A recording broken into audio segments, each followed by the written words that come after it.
do you think of yung mga allegations na human rights violator si Duterte? Ako, personally, kasi pumatay ka ng tao in exchange of peaceful community. Ang pinatay naman niya, mga kriminal, mga drug lords, corrupt, ano-ano man.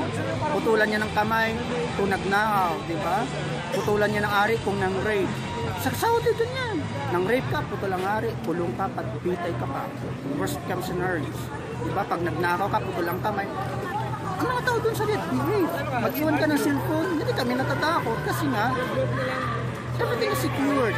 Maglakad kami, safe kami, pero of course, the cultures doon na mga lalaki doon, nire-rape ng Arabo, it's another story. But I mean, safe, magnakaw, wala doon, walang ganyan, walang may nang-hold up, walang senaryong ganyan doon, only in the Philippines siguro. Kaya yun ang naano lang kami doon na we need this kind of leadership.